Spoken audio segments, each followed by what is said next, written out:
مجھ کو تنہا نہ کبھی چھوڑ کے جانا بابا،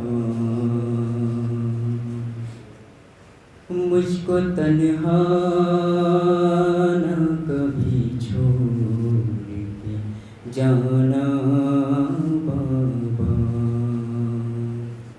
مجھ کو محمل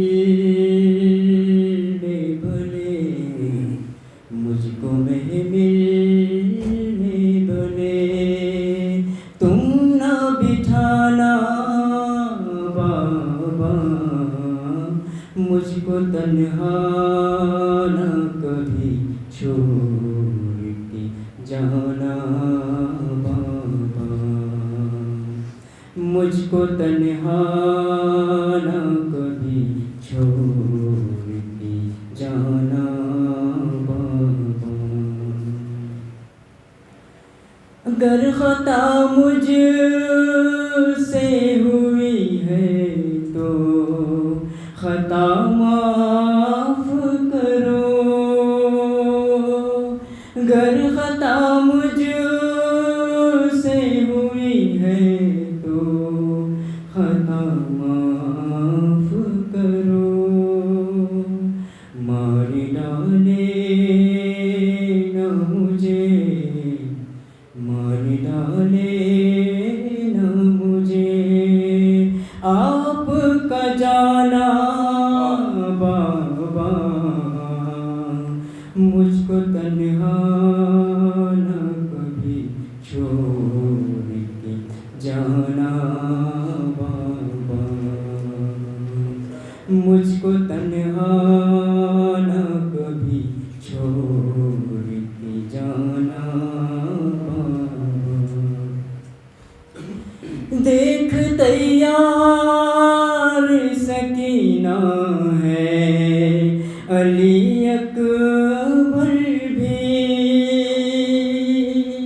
دیکھو تیار سکینہ ہے علی اکبر بھی، ہوں اگر غیر تو تم، ہوں اگر غیر تو تم اتنا بتانا بابا، مجھ کو تنہا نہ کبھی چھوڑ کے جانا بابا،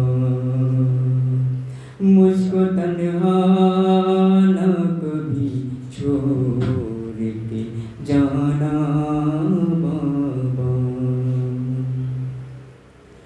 تم سے شکوہ نہ کروں گی اپنی بیماری کا، تم سے شکوہ نہ کروں گی اپنی بیماری کا، خود ہی لے لوں گی دوا، خود ہی لے لوں گی دوا، تم نہ پلانا بابا، مجھ کو تنہا نہ کبھی چھوڑ کے جانا بابا، مجھ کو تنہا نہ کبھی چھوڑ کے جانا بابا، ساتھ اصغر کو لیے جانے کا مقصد کیا ہے، ساتھ اصغر کو لیے جانے کا مقصد کیا ہے، اپنی بیماری سے تم، اپنی بیماری سے تم یہ نہ چھپانا بابا، مجھ کو تنہا نہ کبھی چھوڑ کے